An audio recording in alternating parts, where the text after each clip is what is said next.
Welcome to our program to honor the world-renowned author and historian Robert Conquest. My name is David Theroux, and I'm the president of the Independent Institute, and we're delighted to have you joining with us tonight, and we hope that you'll thoroughly enjoy tonight's program. For those of you new to the Independent Institute, on the seat for each person there is a packet of information about our program. The Institute, for those of you new to our program, was founded about 6 years ago. The program was designed to pursue essentially a series of projects that would cut through what many perhaps consider moral and intellectual poverty in public debate over public policy issues, perhaps some of which is manifested in the current presidential race. As a result, the Independent Institute is a nonprofit scholarly research and educational program. Our programs focus on completing comprehensive studies of major social, economic, environmental, and international issues. We've believed that there is a pervasive and increasing politicization, not only in our daily lives in society, but also in public debate over major issues. And by that, I mean that there's a very narrow focus on what kind of issues can be looked at and what kind of proposals are discussed in the public arena. And the Institute was created to try and broaden that so that perhaps a more constructive and insightful perspective could be generated. In addition to the research, book, conference, and media program that the Institute pursues on a regular basis, the Institute publishes a biannual review catalog called Liberty Tree, which many of you may have seen. There are copies available at the display in the reception area. But the main focus of the Institute is the production of about 6 to 10 books per year. The subject of tonight's program may be the single greatest issue that's affected mankind in the 20th century and perhaps throughout human history. The suffering that countless millions have endured under the yoke of total statism is almost incomprehensible to most of us. In making tonight's program possible, the assistance of many people, of course, was of great help.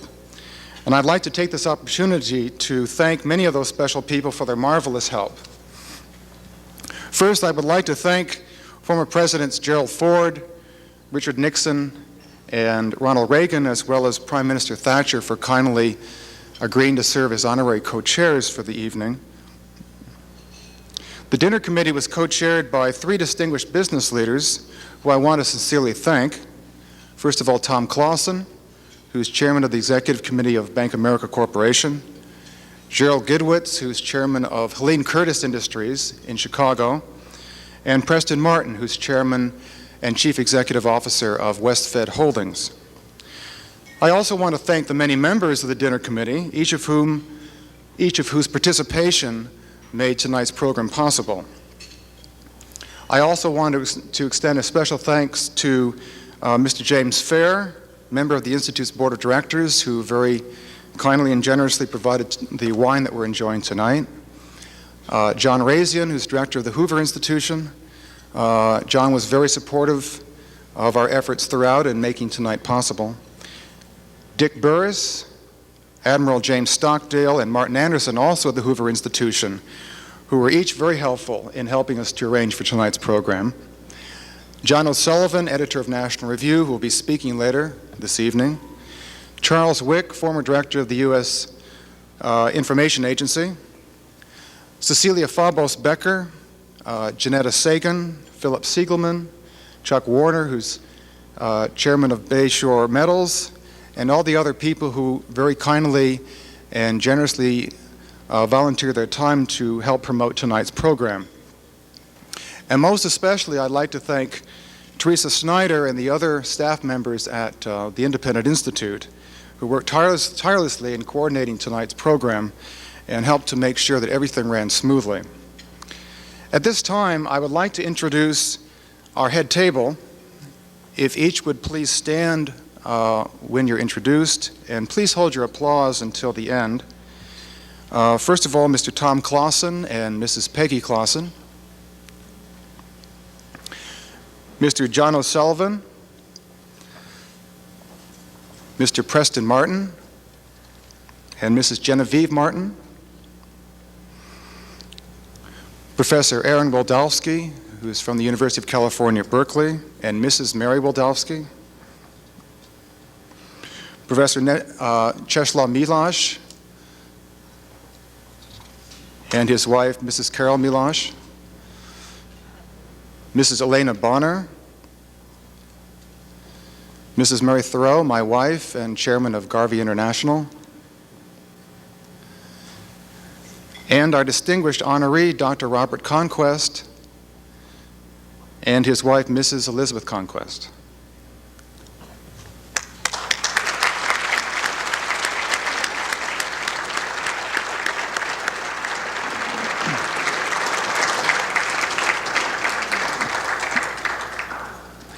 Now I would like to turn the program over to the man who will actually be hosting the evening's program for us. Dr. Preston Martin has pursued a career developing and managing organizations in business, government, and academia. He currently is chairman and chief executive officer of WestFed Holdings and associated companies. Preston has founded numerous enterprises, including ones for Sears Roebuck and Company, the Federal Home Loan Mortgage Corporation, and graduate schools in Italy and Pakistan. He served as vice chairman of the Federal Reserve Board of Governors from 1982 to 1986 and holds a PhD in monetary economics from Indiana University. It gives me great pleasure to present Preston Martin.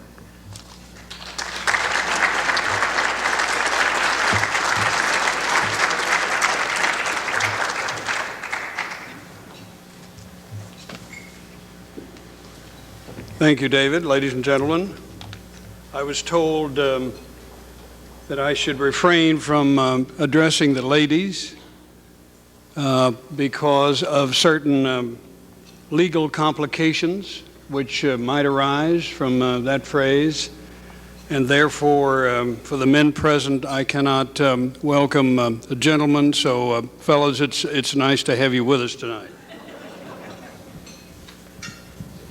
Seriously, your presence tonight is a recognition of the momentous historical events in Europe and Asia, the utter defeat of communism, which has literally transformed our world in just 7 years. Think of it, just 7 years since 1985.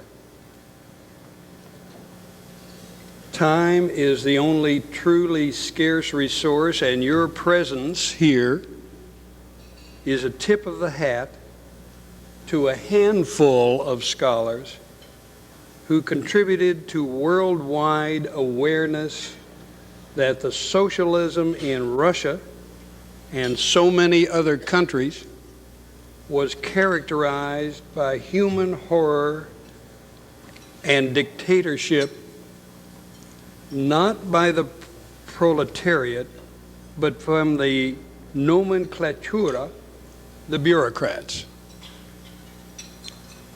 The evidence communicated so vibrantly by Bob Conquest and just a few others was rejected by the politically correct academics here in Europe and Japan. The Western world's politicians ignored the truth about socialism, which millions of migrants told of, and our governments continued to grant loans and credits to oppressive socialist societies, even as the Soviet Union, China, and others expanded their massive military forces to incorporate nuclear arms. Thank you, sir. You're welcome. Yeah, right. In the end, the then Soviets and the U.S. aimed almost 40,000 missiles at each other and at the Allies on each side. Our group tonight is honored by the participation of the people who raised their voices, their pens, and their keyboards to tell the world of the horrors of communist societies, the moral, human, political, and economic disasters, and the imperatives to change these societies in the most fundamental ways. Change to human freedom, human dignity, political and economic opportunity. For those who are visitors with us tonight, your American friends extend their warmest thanks to you. Let me mention your names. Among our distinguished guests tonight, we have individuals active in the cause of human rights, whom I would like to recognize with you. I hope you've had the opportunity earlier before dinner to meet them. First, Dr. Harry Wu, a fellow at the Hoover Institution, who spent 15 years in the Laogaise, the Chinese Gulag, for his public defense of the Hungarian Revolution of 1956. Dr. Wu is today the world's leading authority on the existing Chinese Gulag and its effects, and his filming in China is notable. We have student leaders of the Chinese Democratic Movement with us tonight, leaders who were there when the massacres by government troops at Tiananmen Square and at most principal cities in China, a fact little known. I introduce Dr. John Lee Young. I introduce Zhong Ya Lai, Li Fong, and Arthur Liu, all veterans of those bloody events. Also, we recognize Li King Li and Wang Wu, leaders of the Chinese Democratic Movement here in our country. Further introductions are warranted. Jack Rombler, National Campaign Director for Amnesty International, is here in San Francisco. Safana Bagdadian, representing the Armenian organizations in our country. Next, a policy-oriented economist, advisor to presidents, member of the Independent Institute's board, Bill Niskanen, chairman of the Cato Institute. Like several of you I recognize here, I served in Washington when he held office. He changed the world a little, and he's still changing it. Professor Laszlo Jankovic of San Jose State represents the National Federation of American Hungarians. We all know that entrepreneurship and privatization is well understood in Hungary. Next, Cecilia Fabros-Becker, Americans for East Central Europe, the Coordinating Committee,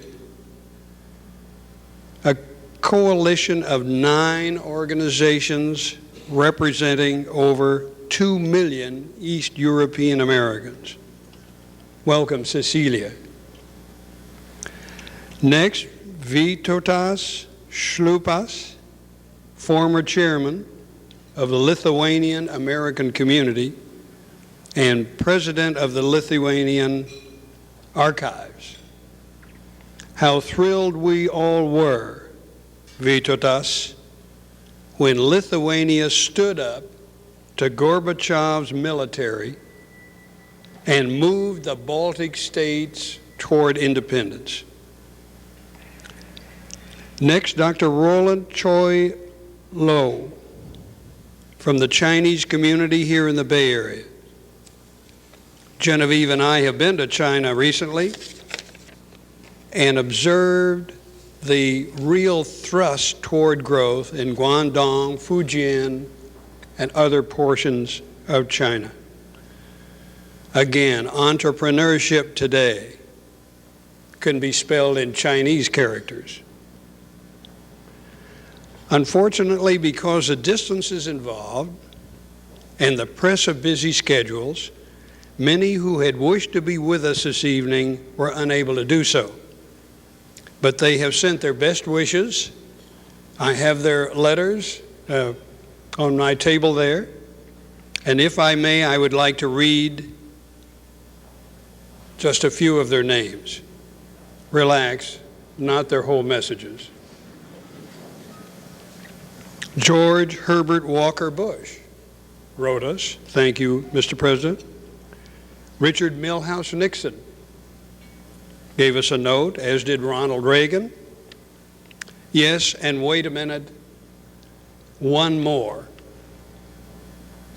Dan Quayle.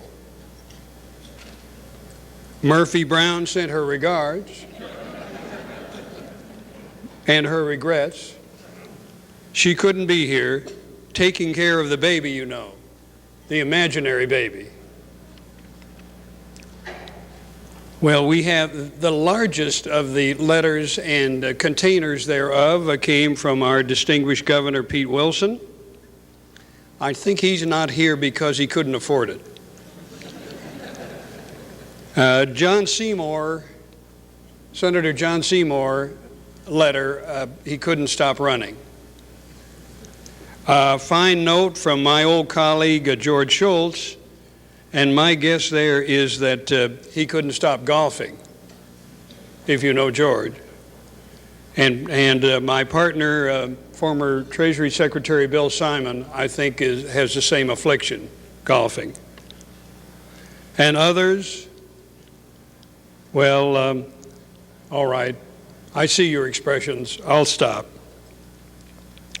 But finally, before I leave you for now, I'll be back, you lucky people. On each table you will find cards for your use in submitting questions for Dr. Conquest. Be direct. Bob can handle them. Please have them ready, though, to be picked up during the dinner time. So let's proceed with dinner. Thank you very much.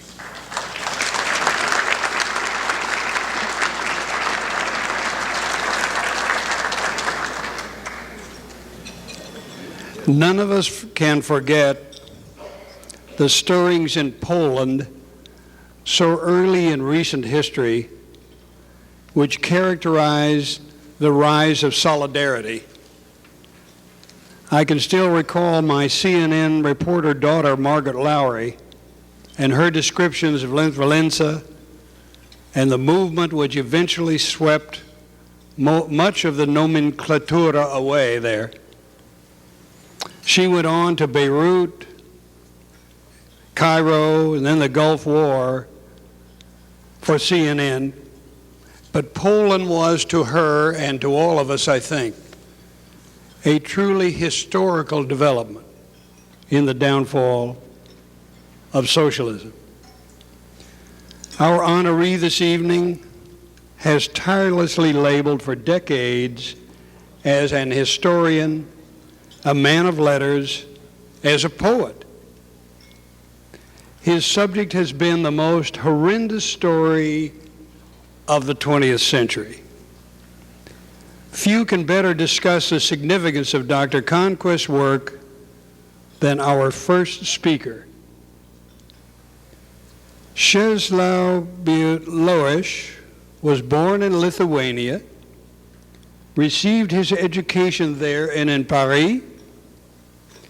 He was active in the Polish resistance during World War II. Mr. Milosz joined that country's diplomatic corps in 1946, and in 1951, he broke with Poland's then communist government, went into exile, first in France and later in the U.S. In 1961, he became a professor of Slavic languages and literature at the University of California at Berkeley.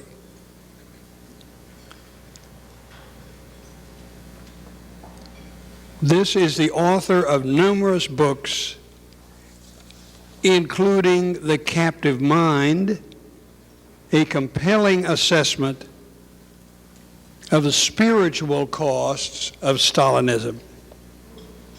He was awarded the Nobel Prize for Literature in 1980.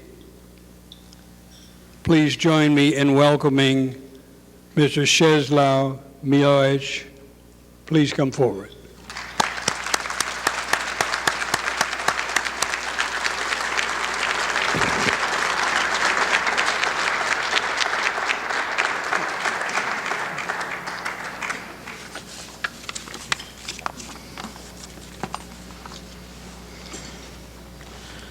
Ladies and gentlemen,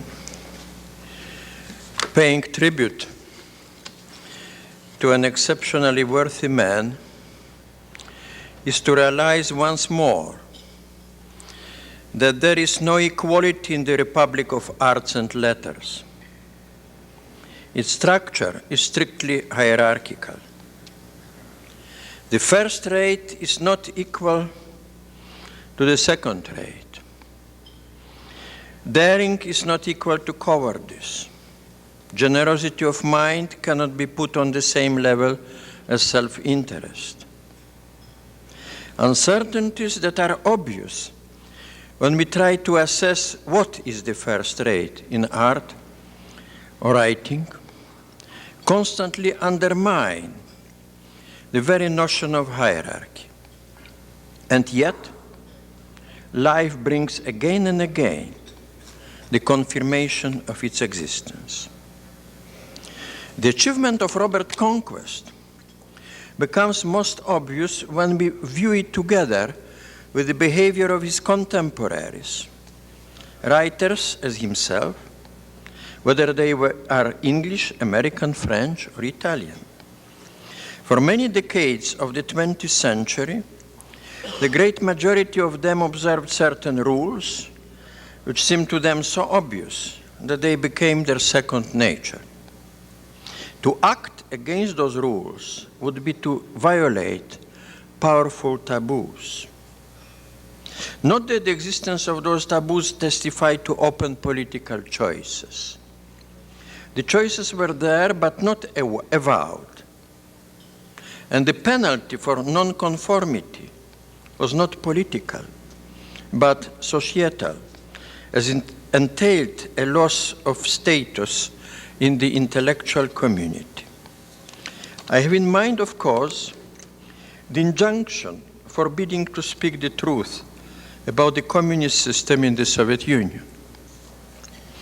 Robert Conquest, though he is the author of several scholarly books, is a poet, and I wish him much free time to pursue his true vocation now, when he completed his task in the service of humanity by writing about the criminal nature of the Soviet state, which is no more. In the history of modern poetry, Conquest occupies a permanent place as an initiator of the so-called movement in England of the 1950s, together with Kingsley Amis, Dennis Enright, Donald Davy, Philip Larkin, and Tom Gunn. Being a poet myself and having lived in the 50s in Paris, I am able to visualize the risk assumed by a poet who would transgress against what was then considered as politically correct. At that time, Jean-Paul Sartre was leading a hideous campaign against Albert Camus, who dared to mention in his book, The Rebel, the existence of concentration camps in the Soviet Union. Robert Conquest's London must have been not very different in this respect from Paris.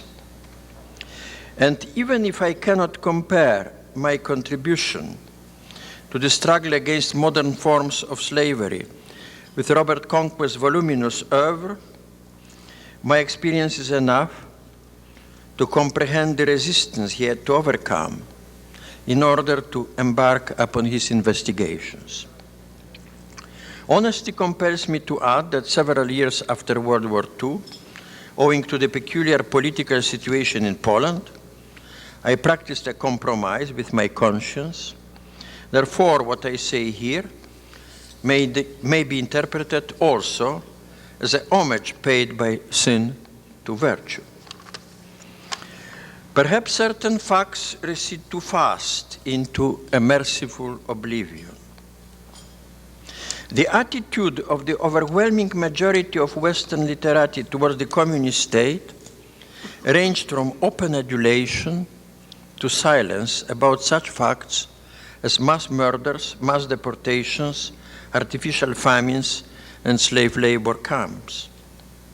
Altogether, it belongs to the strangest phenomena in the history of our century, and will certainly provide a subject for many analyses. A mythologized notion of progress led to equating the so-called socialism of the Soviets with the future of humanity. Among the active adulators and admirers, you find the most brilliant minds who just wanted to be deceived. To mention only Bernard Shaw, Romain Rolland, Jean-Paul Sartre, Pablo Picasso. Today, it becomes more and more obvious that the 70 years long survival of the Soviet tyranny was to a large extent dependent upon maintaining, through a gigantic machine of disinformation, a pretense of humaneness. Testimonies and reports published in the West were not heeded. I remember an eminent American journalist assuring me that the works of Abram Terz, the pseudonym of Andrei Sinyavsky, were not written in Moscow, but fabricated abroad by anti-communists. Yet the voices of Russian writers and scholars succeeded at last to reach the world at large. Solzhenitsyn's Gulag Archipelago and the outspokenness of Andrei Zakharov punctured the pretense. And that was one of the main causes of the disintegration of the empire. It was indeed, to displease President Reagan's detractors, an evil empire. The responsibility of many intellectuals in maintaining a conspiracy of indifference could not, however, justify denigration of them as a social class or caste.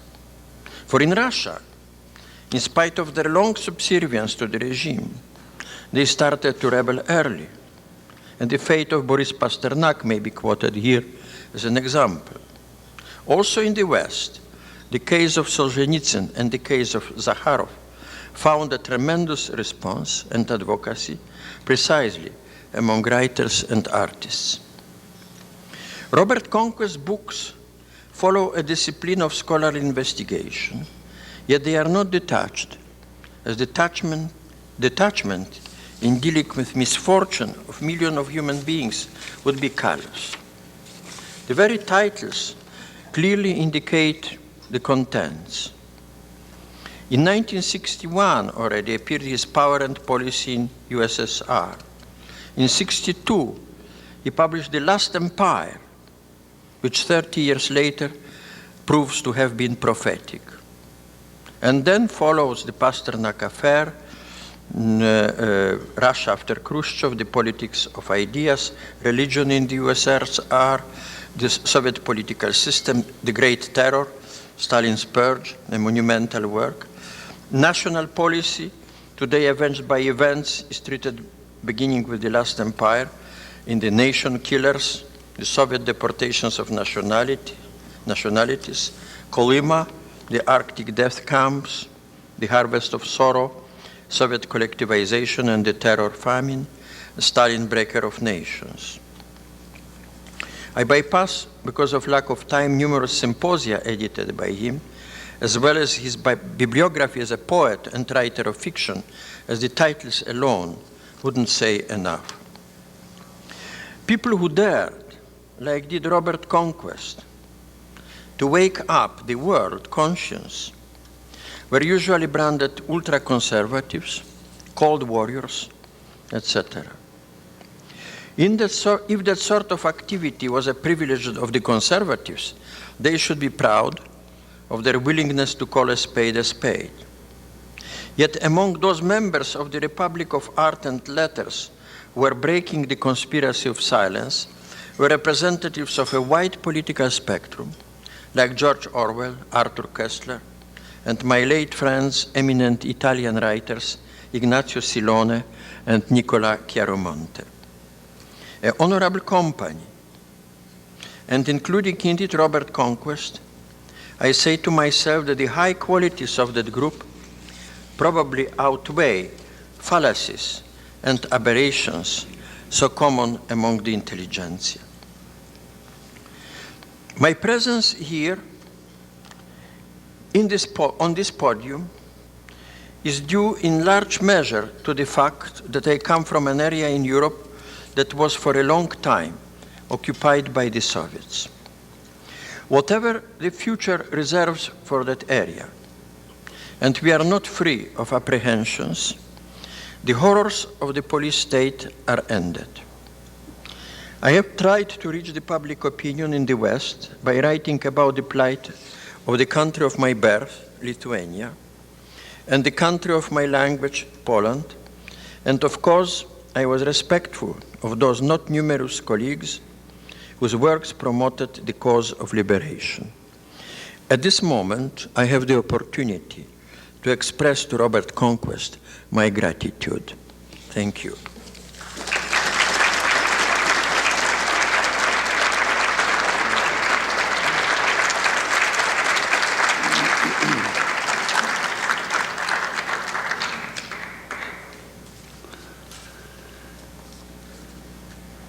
You are aware that the debates in academe are largely reserved for colleagues. The motto, publish or perish, is alive and well in academe. But the impact of Dr. Conquest's work has directly affected the lives of hundreds of millions around the world in every walk of life. Conquest's pursuit of truth was a lonely one. His work was secretly translated in the Russian underground press, proving once again the power of ideas over tyranny's every attempt to suppress truth. Our next speaker will discuss the impact of the lessons from Bob Conquest's scholarship. Aaron Wilczewski is professor of political science and public policy at the University of California at Berkeley. Former president of the American Political Science Association. Now, I've got a long list here. Now, you can't come up here yet. Author of The Moral Collapse of Communism, Poland as a Cautionary Tale, author of Searching for Safety, and many other works of this caliber. I am pleased to present to you Aaron Windewski.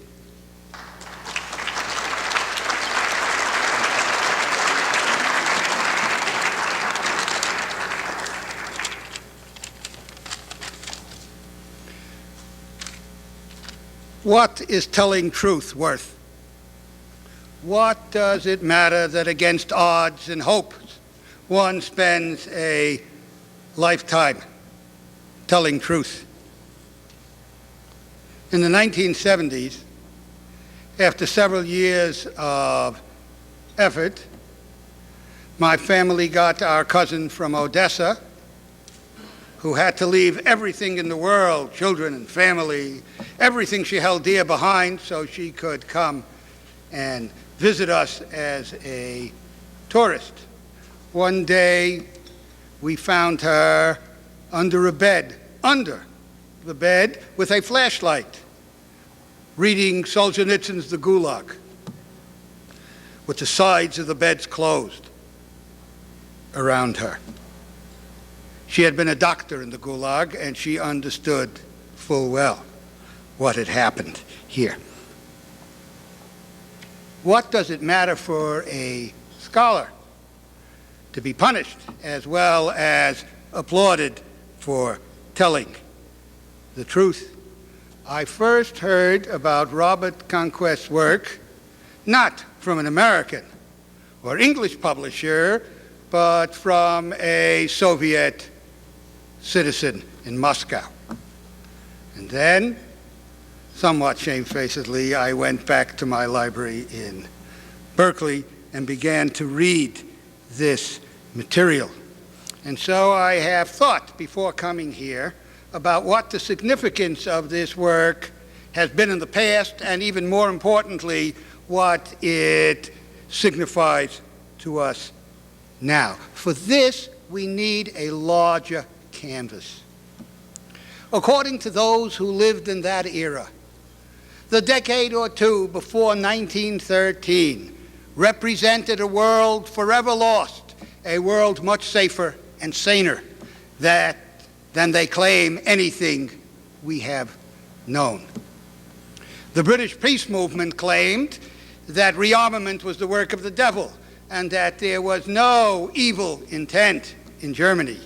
Recent historiography from the German side now reveals that the Kaiser and his generals planned everything, and that what has been presented to us as a kind of spasm response, A mobilizes and B follows and C does the same, was in fact a well-planned maneuver. Those who said these things have yet to realize that they bear a deep responsibility, because the peoples of the Western world lined each other's young men up, row upon row, and mowed them down with machine gun fire, morning, evening, and night. They created a situation out of which Nazism and then Stalinism came. We have suffered then 75 years of bestiality. Yet in 1913, the world's nascent democracies knew no natural predators. There was no one able to defeat them militarily. It is we in the West who did ourselves in, partly by lying to ourselves, partly by self-delusion. But we did it nevertheless. What should we say then about this 75 years in regard to the work of Robert Conquest? We honor the chronicler. We know now who told the truth and how much truth there was to tell.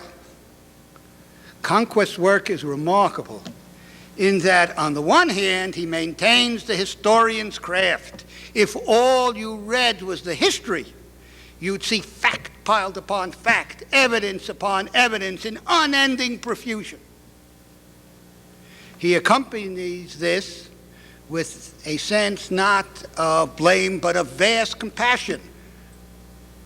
I think Rudy Rummel has calculated that something like 200 million lives were lost or tortured or deeply deprived in that period of time. Yet there were very few who told it as it was. So we honor the historian for following his craft, and we honor the man of humanity who understood, as the man in Russia told me, what it was to have suffered from the outside to tell it to the people inside. It is one thing to suffer greatly. It's another thing not to be able to understand why this is happening. It is perhaps even worse to believe, as many Russians did, that no one outside their limited circle had any idea of what was happening to them and why. And for that, they felt grateful, as we should, to Conquest. But there's more. Consider the unique events of the last couple of years. Say, the Velvet Revolution. Why was it indeed that there were, outside of a little fuss in Romania, there was hardly a shot fired? Are we to believe, really, that they lacked the capacity to use force in Czechoslovakia, in what was then East Germany? Of course not. Are we to believe that they suddenly reinvented moral scruples when they had killed and maimed and tortured so many?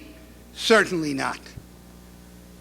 What happened, I think, was many things, including a very poor economy, but without the work of Robert Conquest and the few like him, this would not have happened, in my opinion. The reason is that that work had a marvelous combination. You are evil, and you are ineffective. Merely telling them they were evil, as he well knows, and knew then, would not do the trick. But combining the correct words for what they were with the view that any society of free people would always outperform any society of slaves, gave them the understanding necessary for the Velvet Revolution, namely that after they killed their children and their children's friends, they would also be unable to rule, they would also be behind. So what was the point? One time I was in Leningrad lecturing on Watergate, and they just couldn't understand. This was at a university, party apparatchiks here and there, and they just couldn't understand. How many did Nixon kill? How many tens of thousands did he imprison and torture? I mean, what was this about? They lied. Everybody lies. But when I said, of course, he got caught, and they understood he was, the light dawned like the light bulb in the comic strips. He was inefficient. That bothered them. So I think that we have Robert Conquest to thank for that marvelous combination of truth, of moral condemnation, and the underside of it, the belief that free societies would prevail. It is worth speaking truth to power over the decades because they have to listen. They may not believe it under the most favorable circumstances, but as life changes, as it must, that message, we now know, does get through. One more thing. If we turn to the present era, I have an eerie feeling of 1913 deja vu. The world's democracies now have a monopoly on large-scale, serious power. No combination of the non-democracies, good, bad, or indifferent, could overthrow us in any way by force. A qualitative revolution has also occurred. It has always been true from Gideon's army before and after that highly trained and qualitatively superior individuals could beat much larger forces. But now, as the Persian Gulf War demonstrated to us, unless you can construct and program missiles to go around buildings so CNN will not be inconvenienced by a little war, you cannot compete in big-time force. You see that our Defense Department does as it should. Scenarios of likely threats, but they can't make it. They can't take them seriously, and we can't take them seriously because there is no strategic threat. The consequence of this is that we are the guardians of civilization in the world. If we, the world's democracies, with all our imperfections, stand for what we have stood before, over time, the rest of the world has figured out that if you are capitalist and if you are free, you do better than if you are the reverse.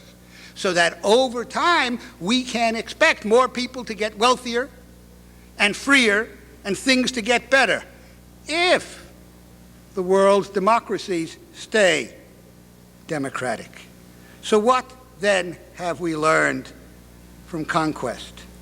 To honor the truth teller, to speak truth to power, to support the rule of law, to follow even more the rules of civility in public life, without which free peoples cannot stand, to honor our traditions.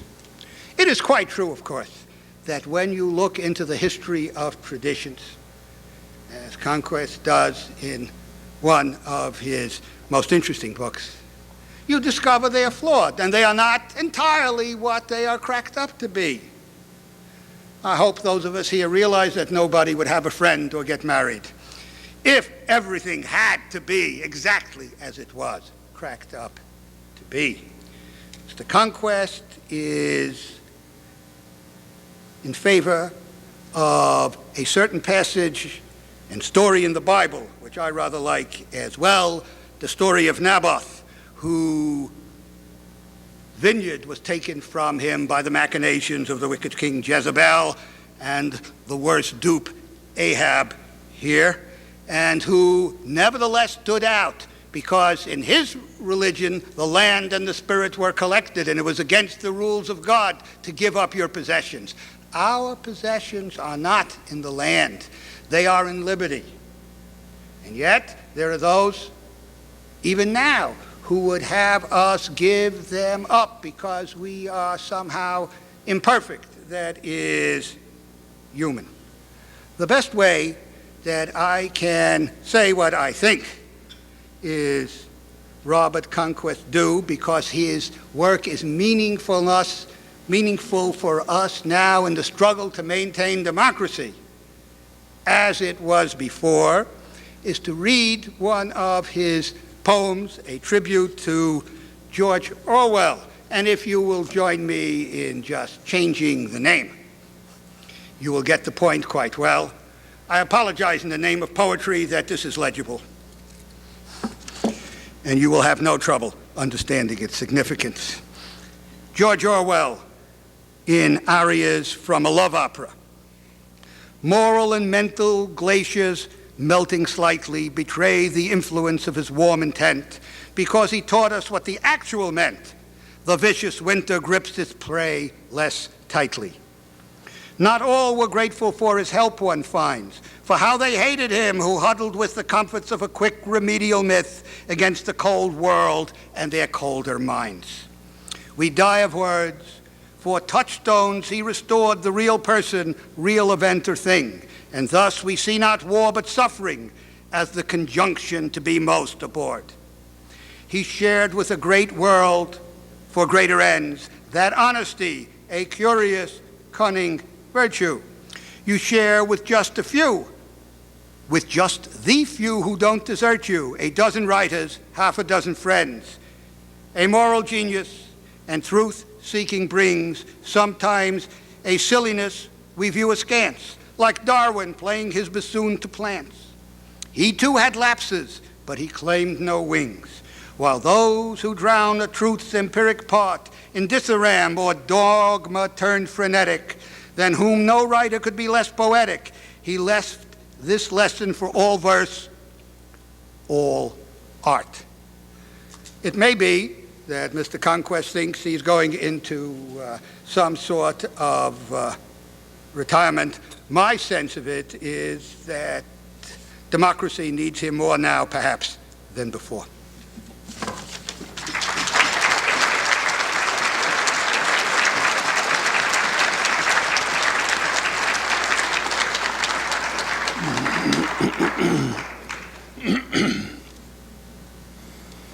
The impact of Dr. Conquest has been enormous. But has the general public been made sufficiently aware of the devastation and the folly of total statism? Are we in the U.S. not in danger of statism by gradualism right here? Our next speaker, John O'Sullivan, with his outstanding knowledge of journalism and politics, is in an enviable position to address these questions.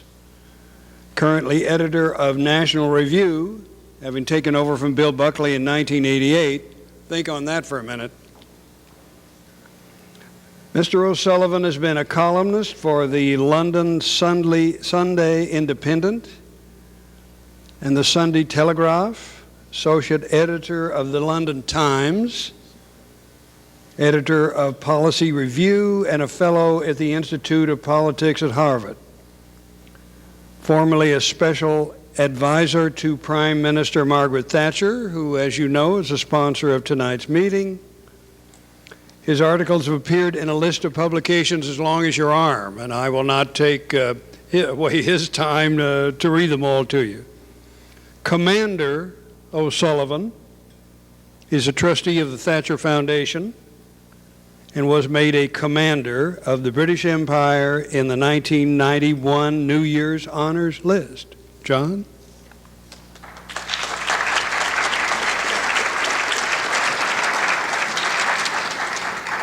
Thank you, Mr. Chairman, for that kind introduction.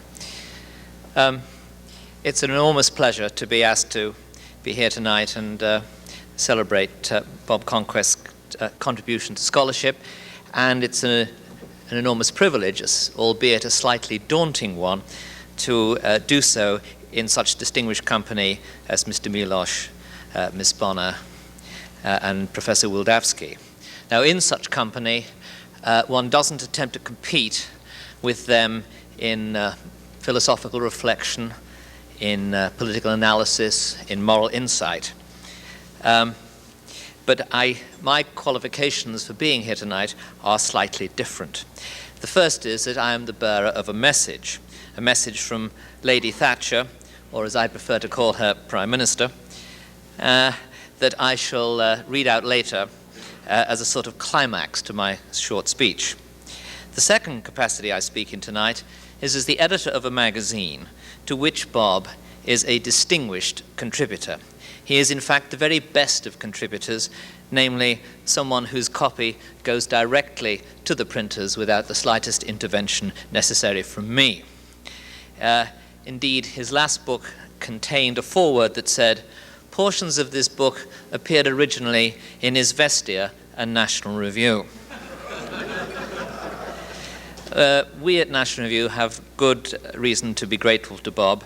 When the last August coup in Moscow occurred, he was the first person I telephoned to get some guidance on it.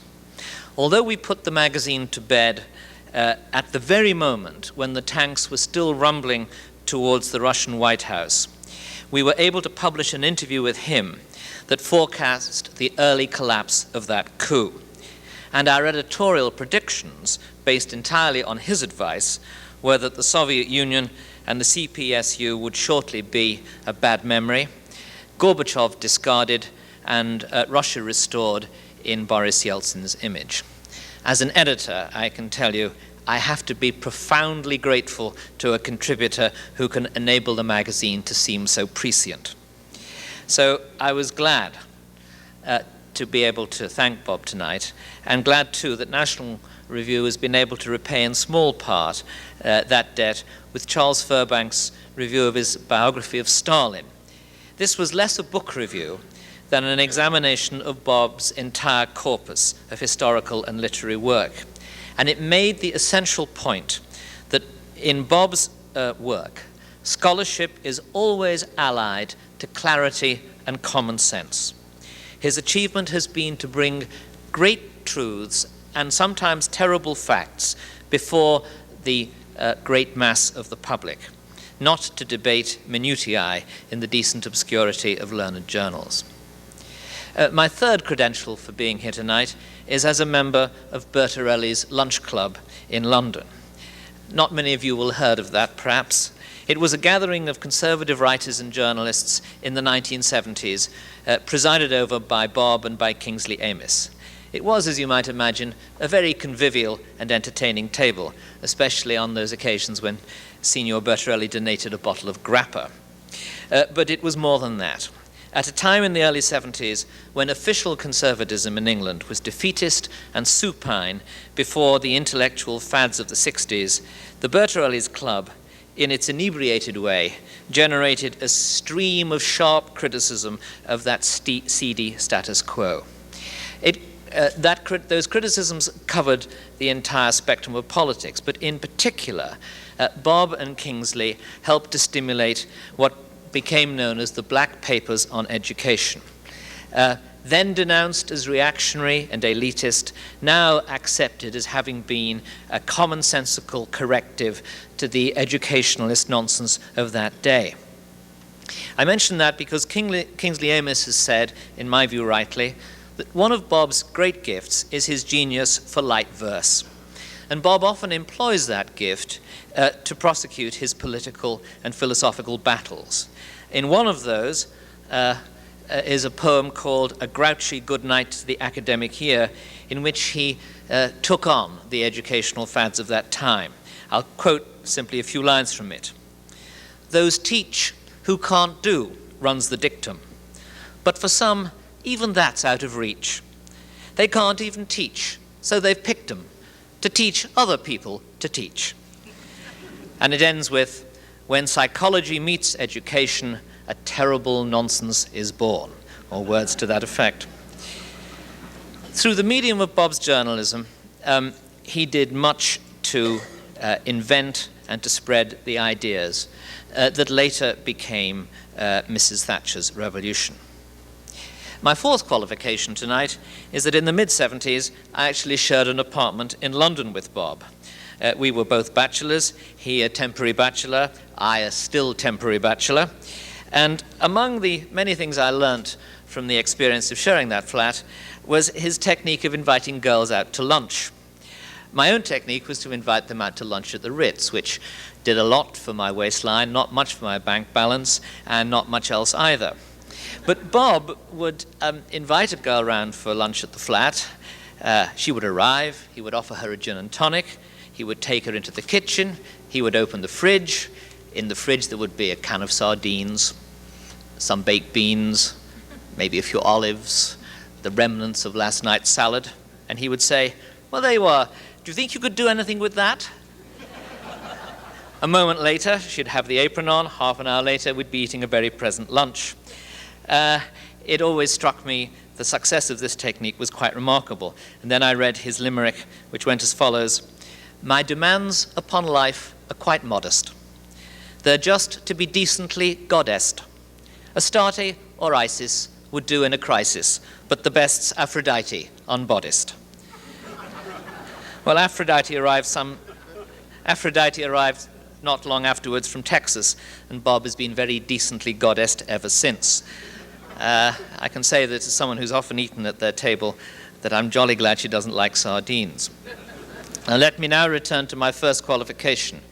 I believe that my part in history, my little footnote in history, will be that I effected an introduction between Bob and Mrs. Thatcher.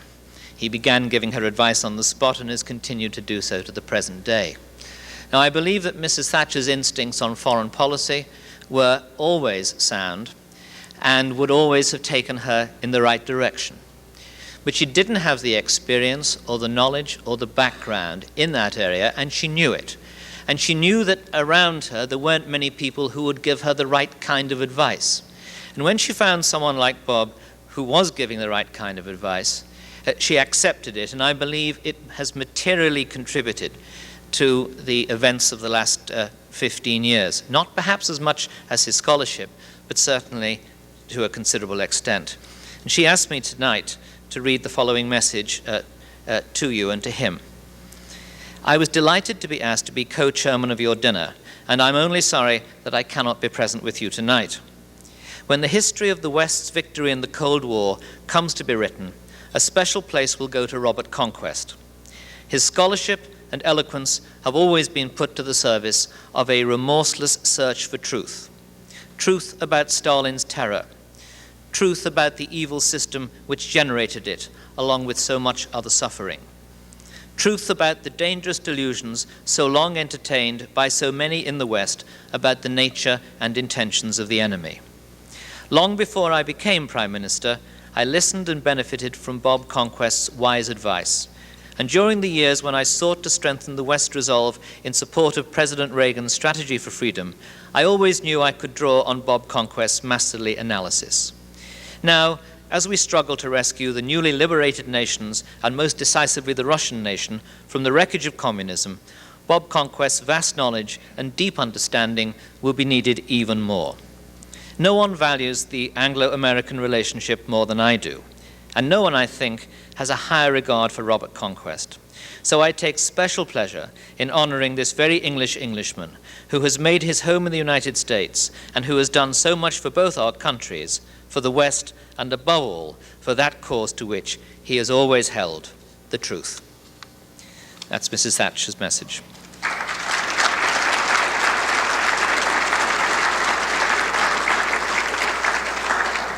Now, perhaps I could add a last word of my own.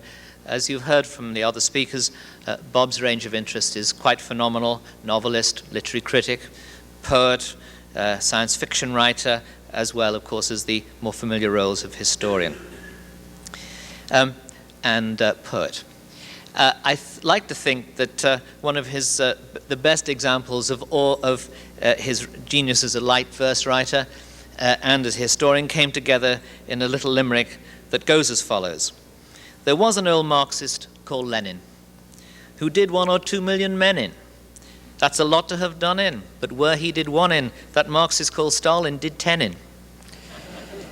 Bob is such good company, so perennially entertaining, so effortlessly amusing, that sometimes it's quite difficult to remember that he's a great man as well.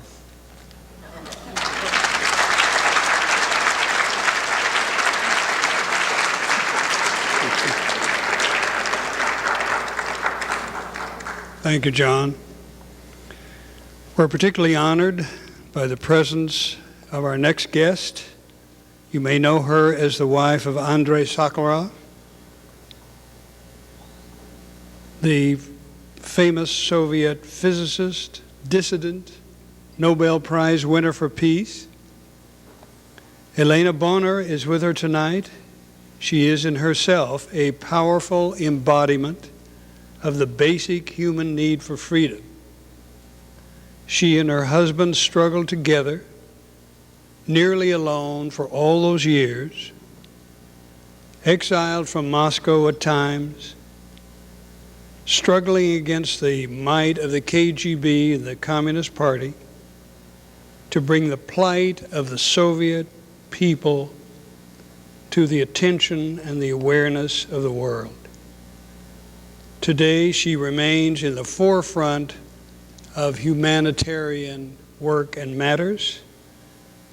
Her book, Alone Together, is a statement of individual courage, integrity, truth, and freedom. Please join me in welcoming Elena Bonner.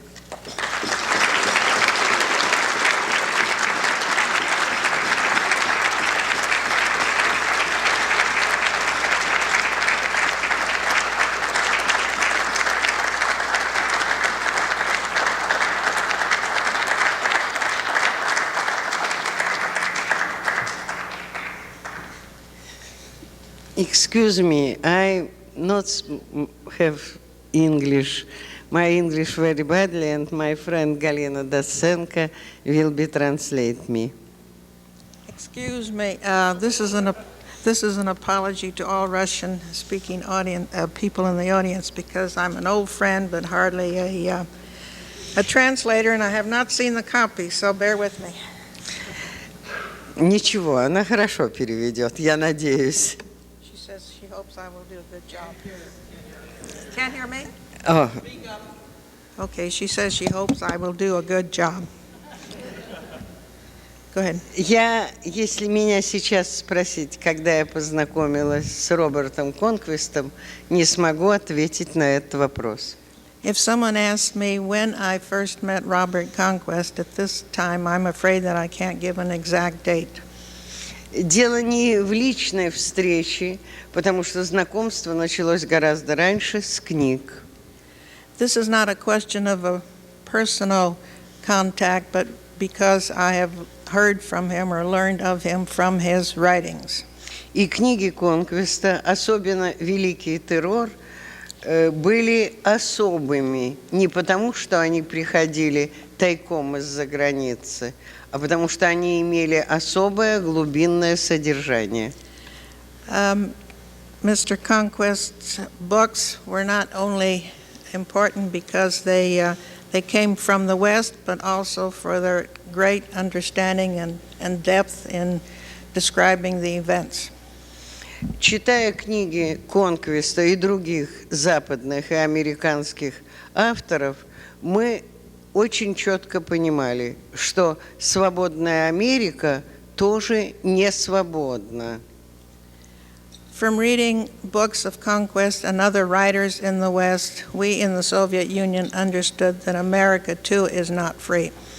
Не свободна в интеллектуальном плане, зависимо от моды и от идеологии, почти так же, как были зависимы наши советские историки. Вот это я не совсем понимаю. Зависимо от моды Чья и мода? от идеологии. А вот мода чья? Потом скажу. I'm afraid I'm lost here. She says, скажи опять мне. Зависимо от моды историки и от идеологии. Oh, depending on the fashion and the mode of expression of historians. Дело в том, что Запад подвержен влияниям, интеллектуальный Запад, не меньше, чем Восток. Oh, that the Western intelligentsia was also influenced as much as the Soviet and the Eastern. В 60-е годы с Запада приходили книги, пронизанные идеологией студенческой революции и любования социализмом. In the 60s, books were coming from the West glorifying the students' uprising of much earlier times. Позже приходили книги, которые пытались создать симметрию. У вас плохое общество, у нас плохое общество. Then there were other books who tried to establish a symmetry between the West and the East. What we have things that are bad, you have things that are bad, and so forth. И, пожалуй, несмотря на фактический материал, который содержался во многих книгах, приходящих с Запада, честными были очень немногие. And in spite of the voluminous books that were arriving and of the material in them, there were very few that were really grasping the facts. И вот знакомство с Конквестом началось с того, что пришла правда, ощущение правды. And my friendship with Conquest began with the beginning of the fact that someone in the West had begun to understand the situation. Наше общество и все 70 с гаком лет, и сегодня, как ни одно, нуждается именно в правде. Our society, that is over there, our society today, as well as all of these 70 years, has been in need of the truth. И я думаю, именно поэтому в том процессе, который прошел в бывшем Советском Союзе и бескровно сломал самую страшную империю, которая когда-либо существовала на Земле, Роберт Конквест был одним из ведущих бойцов. And in view of the fact that this tremendous change in the Soviet Union came by means of a almost bloodless revolution, is in large measure due to people like Conquest who perceived this many years before. Но надо сказать, что революция августовская прошла, а ложь продолжается. But the revolution in August is over, but the lie is still continuing. Внутри она у нас продолжается намеренно, а почему на Западе, объяснить трудно.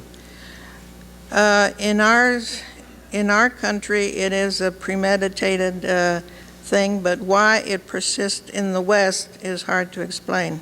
Раньше я думала, что это происходит от непонимания особенностей нашего общества. I used to think that it was due to the fact that it was a misunderstanding or a lack of understanding. И в этом плане мне было очень близко одно высказывание Анны Ахматовой, которое отражено в книге Чуковской об Анне Ахматовой. Which was very well put in a book by, это книга Ахматовой, Книга Чуковской об Ахматовой. in a book by Tchaikovsky about Akhmatova. Однажды Чуковская пришла к Ахматовой и застала ее очень раздраженной после визита одного ученого-американца. Tchaikovsky once came to visit Akhmatova and found her very distressed after a visit by a Western historic? Ученый. By a Western scholar.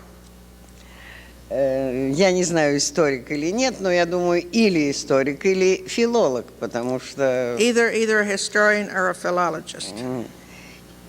И на вопрос Ахматовой, чем ее раздражил так этот человек, она сказала, вот понимаете, он был в такой белоснежной рубашке, такой белоснежной и такой отглаженной рубашке. And when Tchaikovsky asked Akhmatova what really disturbed her about this visitor, she said that he was in such a white shirt, such a beautifully white shirt, such a beautifully ironed white shirt. И Чуковская спросила, ну и чем же вам помешала эта белая рубашка? And so why did this white shirt disturb you? А вот такое впечатление, что у нас здесь была революция, война, уничтожался народ, кровь, кровь и кровь. А они все стирали и все гладили свою рубашку. And she said the impression is that here in our country we've had a revolution, a war, and this tremendous bloodshed with, and here these people are just washing their shirt and ironing their white shirts.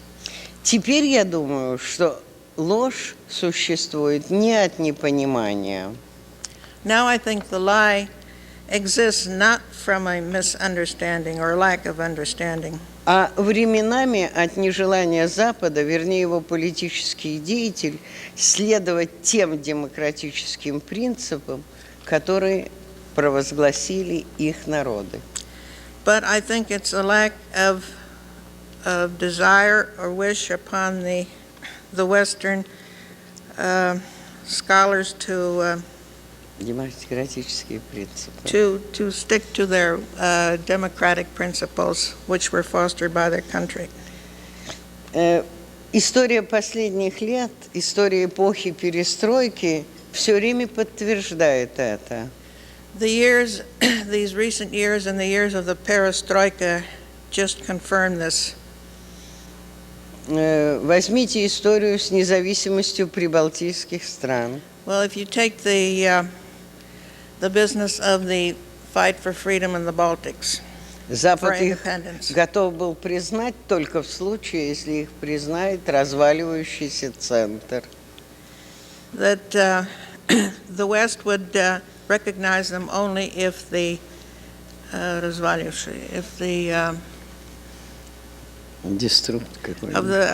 of the destroyed center.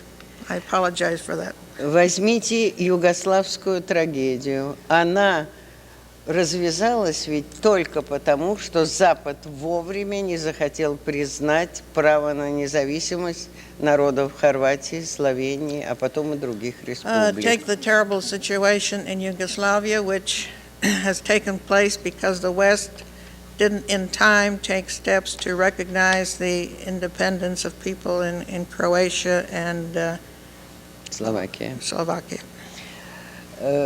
Потребовалась августовская революция, чтобы Запад понял, что народы Советского Союза имеют право на самостоятельную государственность. It took a revolution in August to make the West understand that the people of the Soviet Union also have a right to their independence. И, к сожалению, среди интеллектуалов Запада всегда находятся люди, которые находят или умеют найти лазейки интеллектуальные для того, чтобы оправдать такую позицию.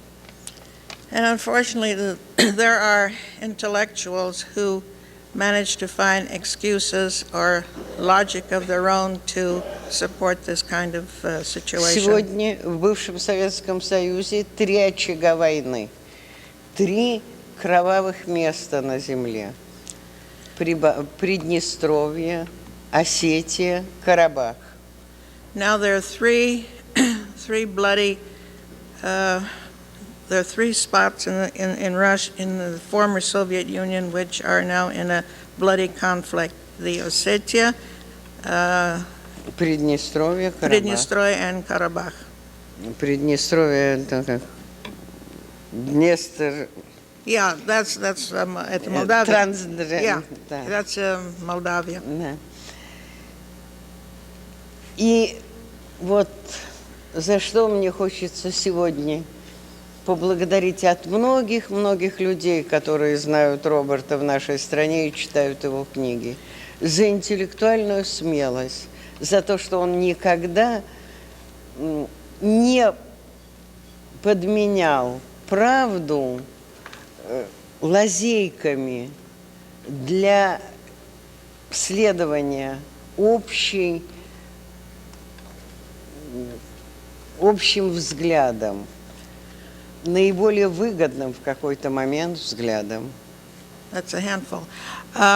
She would like to take this opportunity this evening, in the name of many people, to thank Dr. Conquest for his courage and his depth and understanding and his, I guess it would be unswerving viewpoint as to the events that he pictured. Я не историк, и поэтому мне трудно судить, но я думаю, что у Конквеста нет ошибок. I'm not a historian, so I can't judge, but I don't think that Conquest has made any mistakes. Но сегодня, в начале этого вечера, он совершил большую ошибку. But this evening, before dinner, he made a big mistake. И я ему советую ее не повторять. And I advise him not to repeat it. Я спросила его, в каком году он родился, I asked him in what year he was born, предполагая на 10 лет позже. which I assumed to be 10 years later than actually it is. А он мне сказал правду. But he told me the truth. Вот это тот случай, когда правду говорить не надо. But this is one occasion where you should not speak the truth. Я хочу остаться в убеждении, что вы родились на 10 лет позже. I would like to remain in the belief that you were born 10 years later. И пусть никто не знает в этом зале, когда вы действительно родились. And we really don't want anyone here to know when exactly you were born. И я хочу сделать маленький подарок. Я думаю, что, как все историки, Роберт любит бумажки. And I would like to make a little gift, as most historians like papers. А его жена, наверное, не любит эти бумаги, потому что они заполоняют дом. Probably her wife, Mrs. Conquest, does not care for them because papers just fill up the house. Копии документов из КГБ, But this is a copy of documents from the KGB, в которых перечисляются все файлы на Сахарова и меня, которые были сожжены КГБ. which lists all the files that the KGB had on me and my husband Andrei Sakharov, which they have destroyed. 578 томов. 578 volumes.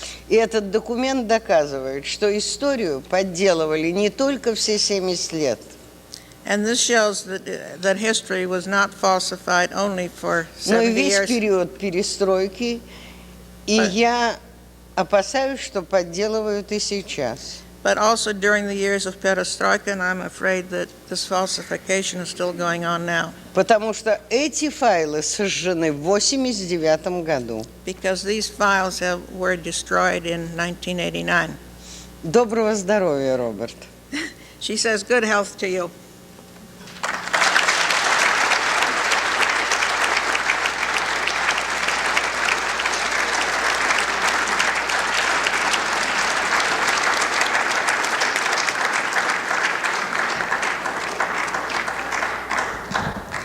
Thank you, Elena. The freedom, political participation, privatization in Eastern Europe and Western Asia are indeed historic and incredible. But the struggle of a different kind is unending. As we speak, in a few hours, President Yeltsin will be meeting with a group of 7 national leaders in Munich to discuss aid and progress in Russia and elsewhere. We have moved from a world poised for nuclear devastation with almost 2 billion people enslaved under totalitarianism and the resultant economic, social, and environmental havoc. But ponder this. Recently in San Francisco, with many of you present, Gorbachev has still urged moderation in economic reform and even indicated during his visit his desire to see the return to the former centralization of what was the Soviet Union. President Boris Yeltsin rejects status quo and struggles with market-oriented reforms as bureaucracies and Communist Party functionaries, under other names of course, fight at every turn. Ethnic and religious rivalries have resurfaced, sometimes with bloodshed, and innumerable other factors are at work. In his talk tonight, our honoree will be addressing such issues and what future he believes will result from the collapse of communist rule in the former Soviet bloc. So let me do the obvious and even the unnecessary by introducing to you this outstanding scholar whom you know already.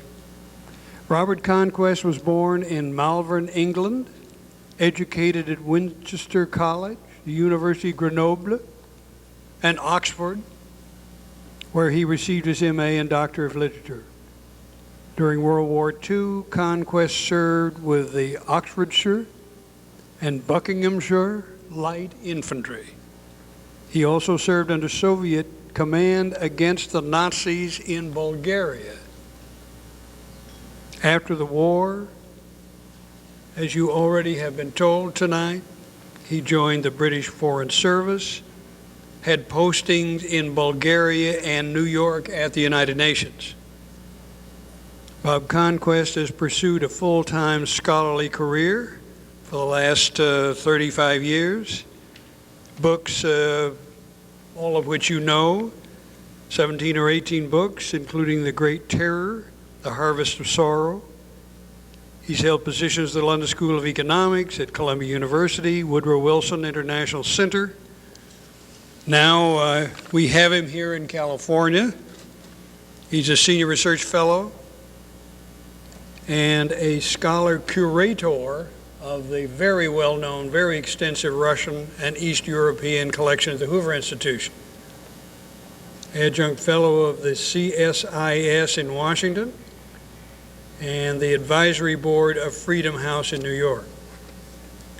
In addition to his achievements as an historian, as you know, Conquest is a respected poet and writer. He's been the literary editor of The Spectator, fellow of the Royal Society of Literature, and wait for this one, ladies and gentlemen, not supposed to use those terms anymore, and of the British Interplanetary Society. Alexander Solzhenitsyn selected Bob to translate his book-length poem, Prussian Nights. Well, you've been very patient, and finally, I get the pleasure to present to you Dr. Robert Conquest. Bob?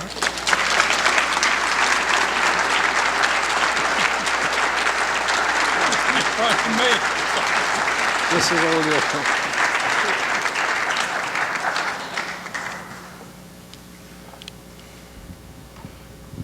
Well, when you set out to honor somebody, you certainly honor him. When I think of our wonderful sponsors you've found and your splendid hosts, being hosted by your hosts and sponsored by the sponsor and guested by you wonderful guests, I've absolutely nothing to complain about except, of course, John O'Sullivan's description of my lunching girls with cans of sardines. He didn't get up till 3 in the afternoon at that time. He was parliamentary correspondent, I think, of the Times, and he has no first-hand evidence about this at all. But apart from this minor fly in the ointment, I'm very, very honored indeed.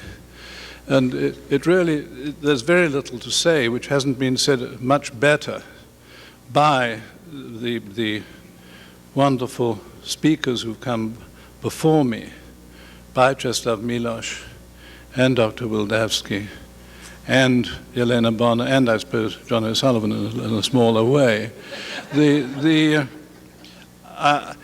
I think that, as I say, the main point has been made, that the question that has arisen with us and has arisen and had destroyed the old communist regimes in Eastern Europe and in Russia was basically the question of truth. It was, of course, economic and ecological and physical in that sense, but that also was a matter of lies within the system, a deep lie within the system. But before we go into that, I think I would first of all say that we are now only talking about part of the world. I've been asked to say, has the lesson been learnt? Remember, a large part of the world is still in the grip of Marxism-Leninism.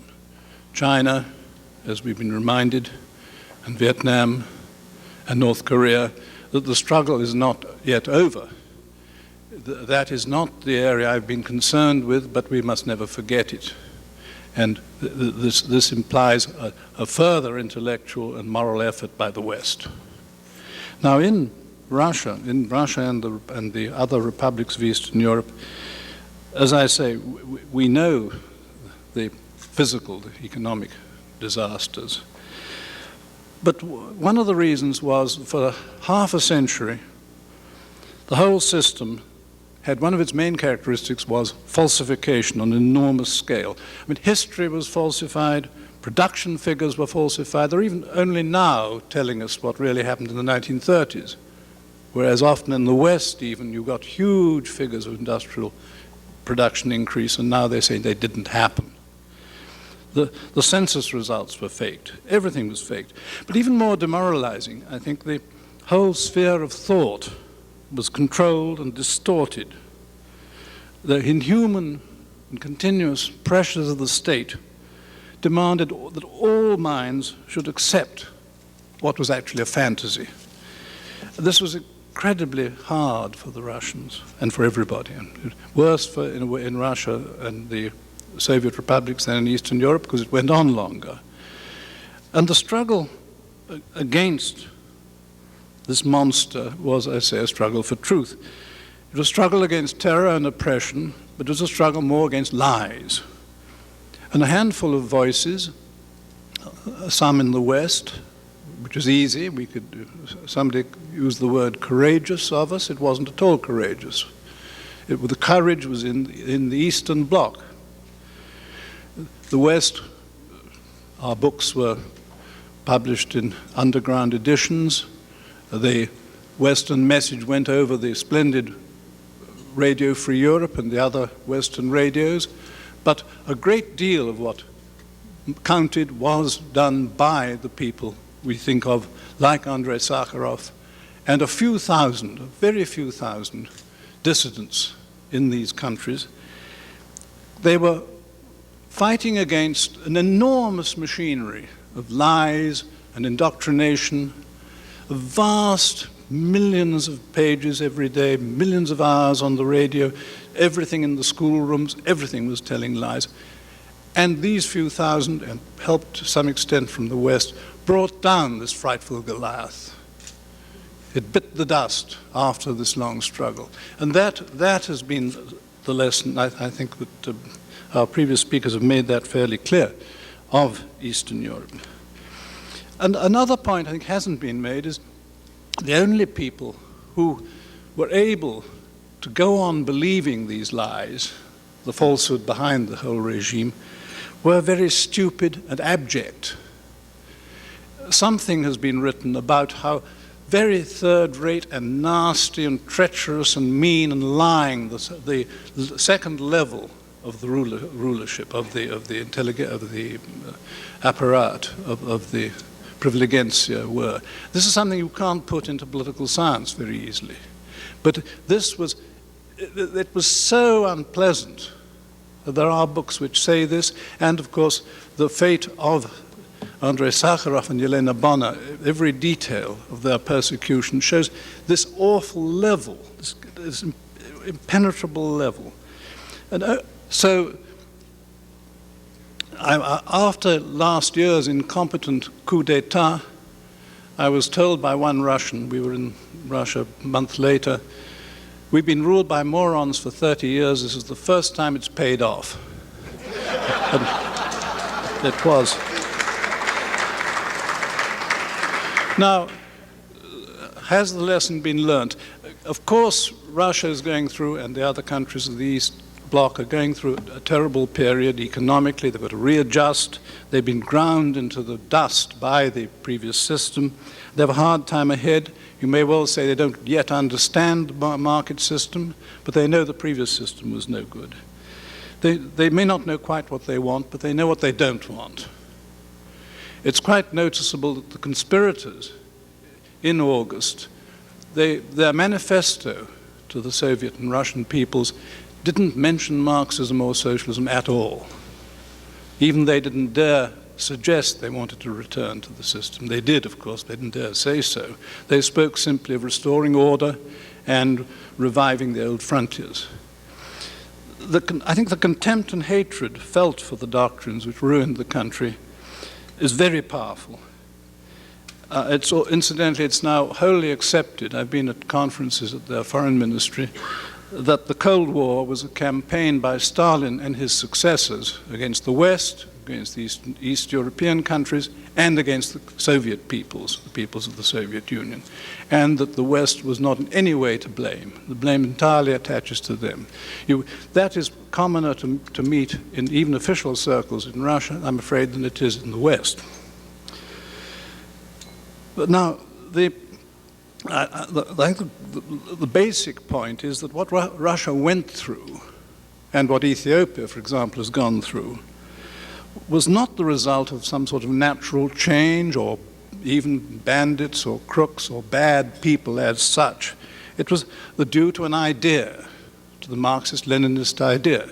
The rulers in Ethiopia, these military coupists, might well have been thugs and bullies and dictators, but they put through an agricultural program which ruined the country, which even thugs and dictators wouldn't necessarily have to do, simply on the basis of a false idea.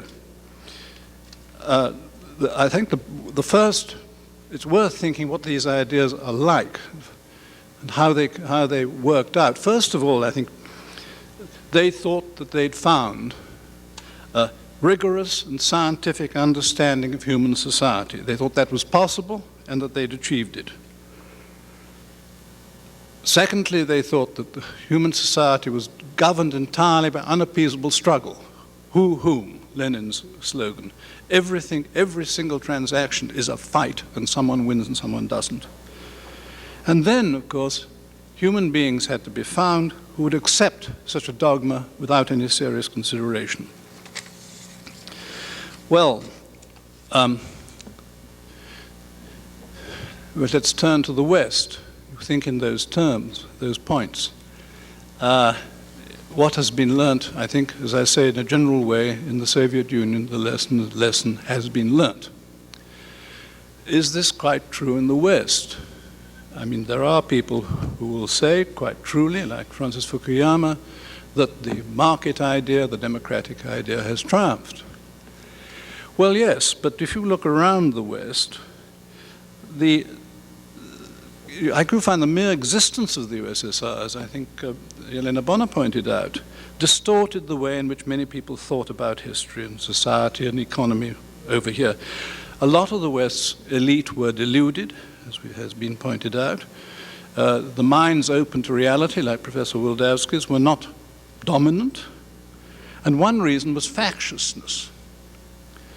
Argument about the nature of the Soviet regime became confused, quite illogically, with the internal liberal conservative row in America and elsewhere. And I think I should say that there seem to be an awful lot of Republicans around in my sponsors, I seem to think, that there were, my first connection with American politics was with Scoop Jackson, the Democrat. And that the question of whether the Soviet Union was frightful or not should not have got mixed up with the conservative liberal row in this sort of way. One of my last books had a cracking blurb by Senator Moynihan that you could be wrong about economics and right about the Soviet Union. I think Czeslaw Milosz would regard himself as liberal rather than not. This is the thing that should not divide us in this way, is one of the view I would take. But it did, to some extent. Albert Camus, the great French writer who has been spoken of already, once pointed out that people who supported the Soviet Union in France were not really didn't really care about the Soviet Union. He said, it's not that they like the Russians, they hate part of the French. It became a theme of faction in France. Then I think many were seduced by the comfortable word socialism. Isn't it one of Sheridan's plays where one of the women talks about that comfortable word Madagascar, which she recites to herself? The word socialism seduced many people.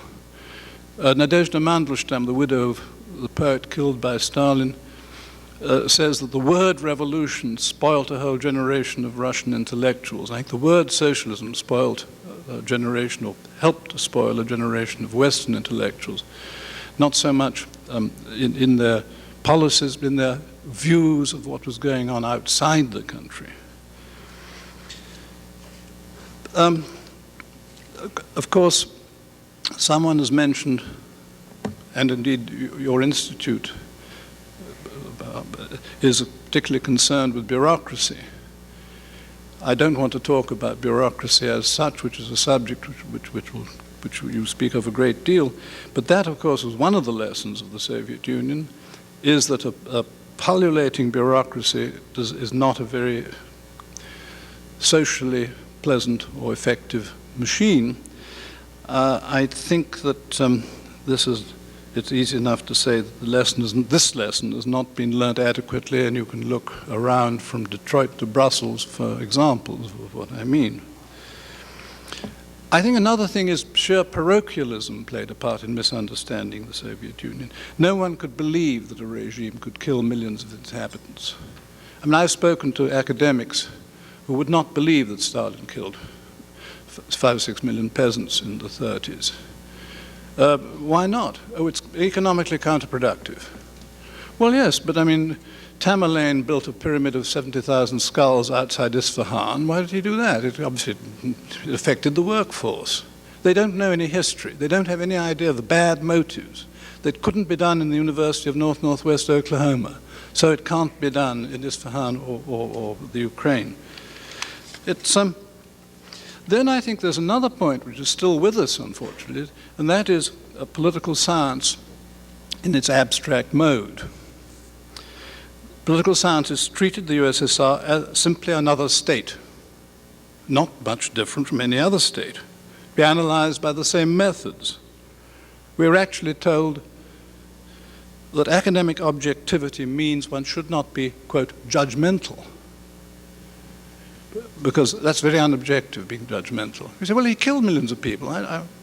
Well, you should study something objective, like cotton prices. I'm not joking, at least barely, I'm slightly joking, but this is perfectly true. You'd think that the collapse of the Soviet regime would involve the similar collapse of such academic attitudes. Some of those who misunderstood the Soviet experience will no doubt rethink their views. But this habit of mind, I think, persists. Because in Russia, they've learnt the lesson because they experienced it. We have to learn it vicariously. And we still find, first of all, with a view to the idea of a scientific theory of politics, there are still schematic models and methodologies speaking of the rationality of the prediction of human behavior, claiming objectivity but shackled by these inappropriate assumptions. In fact, to be fair to Marxism, it's more flexible and had better claims to universality in some of these recent constrictions on the intellect and desiccations of the understanding. Because I think we should remember that neither in the psychology of the individual nor in the events of society has the human experience really yet proved susceptible to any narrow scientific rigor. We can use our reasons and obtain useful and limited knowledge, but once this is pushed too far, we're in the realm of pseudoscience, like in Marxism-Leninism, and I don't think this is healthy. Then again, the Leninist principle, whom? Well, you find in much academic work these days on literature, social order, politics, the notion that everything is a struggle for power, for being empowered, for hegemony, about oppression. All competition is a zero-sum game, just like Leninism. The real world, there's competition and cooperation. Not everyone is driven by power. But that is not recognized in some parts of academe these days. And if you think, Elena, I said people accepted a dogma because it sounded good. Now, if you think nowadays, at the age of 18 or 20, a student meets with a glittering general idea. Far from feeling any responsibility to submit it to serious questioning, he henceforward follows it as if he was a duckling imprinted by its mother. Are students actually discouraged from that sort of activity? Do they see all their incidents subsumed into this, whatever theory it happens to be, the struggle? We're told that the answer to our problems lies in education. This is a very old saying. But does education teach our students to avoid these certainties, to avoid these interpretations of all human actions as struggles, to avoid will-o'-the-wisp doctrines? Does it aim for intellectual responsibility, the avoidance of formulae and factiousness? I don't think so. That's my impression of the universities and schools of the West at the present. And I'd almost say that it's an educated or half-educated stratum whose minds are still infested, often, with what in computers we would call a virus, which distorts their calculations. Kafka once wrote that the two great causes of human troubles were impatience and laziness. Intellectually, these are just the phenomena which produce these fantasies. Impatience, the insistence on having a simple formula, knowing it all. Laziness, not bothering to work it out because you've got the formula. So I would conclude that we still have much to learn and much to unlearn from what's been happening in the communist countries and what's been understood of that in the West. It's not yet, even in the Sovietological field, everything is not yet penetrated. There are still people who misinterpret the Soviet Union. But even if they did get that more or less right, there are others who sort of turn their backs on it and still nourish the directions of miseducation which were in part responsible for the whole Leninist disaster. I didn't want to end on as low a note as that. There are others who don't, and I've mentioned Professor Wildavsky. There are many people in this room who are teaching the opposite. All I mean is there's still a struggle to be fought on the intellectual field, and it'll be fought to some extent still on the themes of the Russian Revolution and counter-revolution and Eastern European changes and the future changes in China and Asia. Thank you.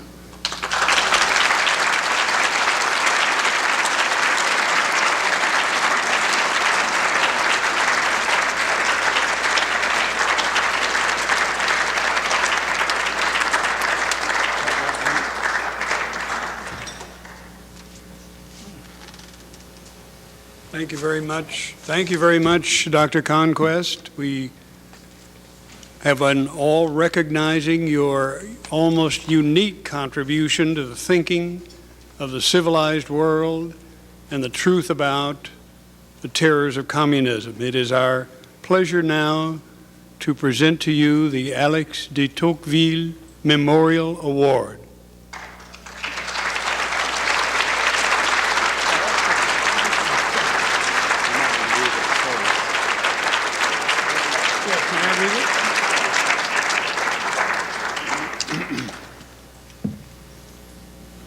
In deep appreciation for and recognition of your outstanding and courageous scholarship in unmasking the historical record of totalitarianism in the 20th century and your unwavering dedication to the principle of individual liberty as the foundation of free and just societies, the committee and assembled guests at the National Dinner to honor Robert Conquest, 7th of July, 1992 in San Francisco, proudly present to G. Robert A. Conquest this Alexis de Tocqueville Memorial Award.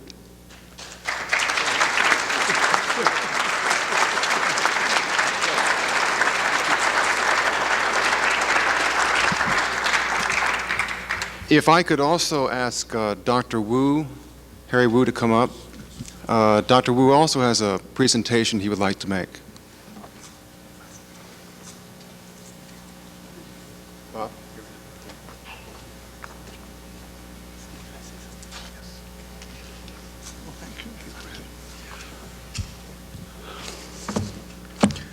This is my first book of my research program, which is supported by Hoover Institution, systematically describe the Chinese law guide system. I just want to say, Stalin is gone, Mao is gone, Gorbachev changed, Deng Xiaoping exists. But remember, the Chinese evil communism still on our political stage. And I have another book for my honorable host. Thank you. And I want to present as a gift to respectful Mrs. Zahalov. Thank you.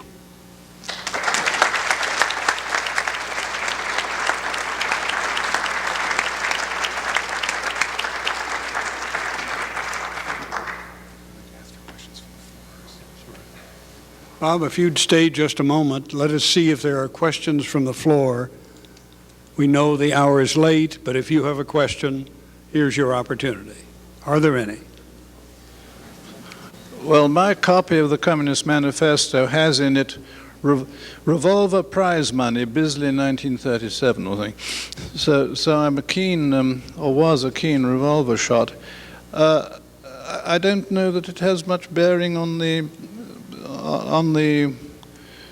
question between West and East, because some Western countries have very strict gun control and some don't, without much affecting the democratic process. I haven't actually shot a gun for ages, but my wife, just before we married, we used to go down into the arroyo and shoot rattlesnakes a good deal, and perhaps she could answer that one. Question is, should America give more support, in one sense or another, to such peripheral countries of the former Soviet Union as the Baltic states? Well, yes, of course, but we should be supporting all the ex-communist countries. The worse off they are, the worse off Russia is, the more possible encouragement there is to Russian expansionism of the old type. One of the reasons for supporting the Baltics, particularly, I've just come back from there, is of course that they are being smaller and with better farming and so on, they are better investments in some ways. But I think that if you're setting them against Russia, I'm not sure that's the good thing. Russia is also an ex-communist state. These are complications, and I don't see that America should be actually playing off the periphery against Russia exactly. These are matters of foreign policy, and it is in our interests to save the whole of that area rather than exploit national differences, I would have said. Of course, it's not only a question of the Soviet Union. This applies in the Balkans as well. In my view, for example, people talk about the troubles in Yugoslavia being like the troubles in 1914. No, they're not, because there are no great powers who want to make war on account of Croatia or Serbia. I think what will happen eventually is that boundaries will have to be dictated by the great powers. This has happened before. This is how the present boundaries arose. They may not be right, but sooner or later these things are going to have to be settled by a consensus of the great powers, I would have thought.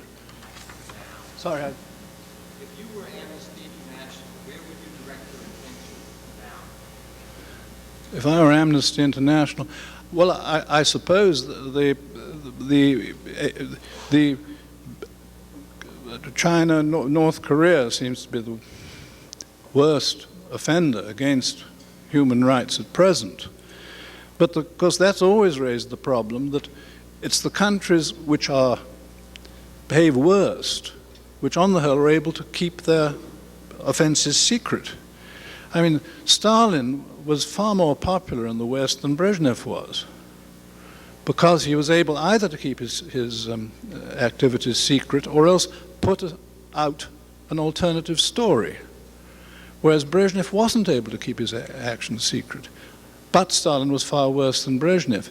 I think one wants to watch out particularly those regimes like Korea, which are very difficult to get the information out of. They're almost certainly bound to be the worst. But now my impression is that Amnesty's work has had a great effect in China, where they're at last beginning to admit, and to a certain extent to condemn or pretend that they're going to condemn some of the offenses by the secret police. And this is a great beginning. This is, in a certain sense, what happened in Russia.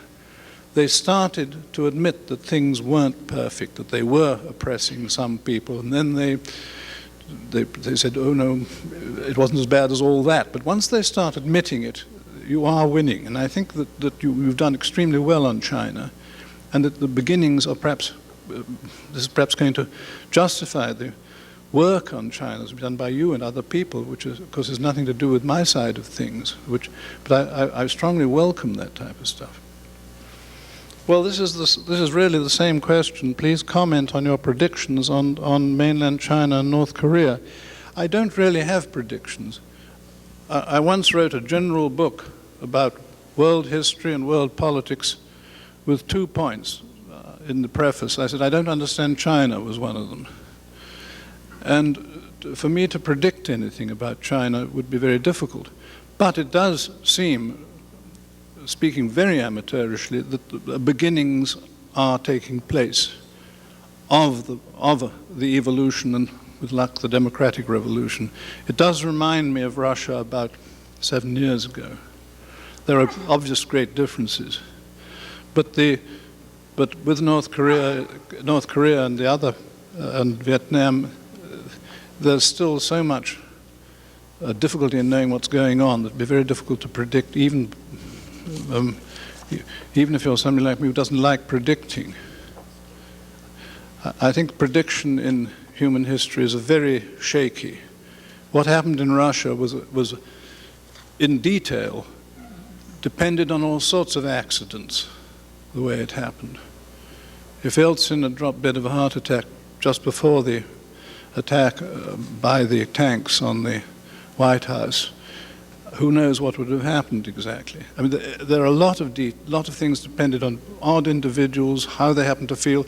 If Napoleon had been feeling better at Waterloo, he'd have won.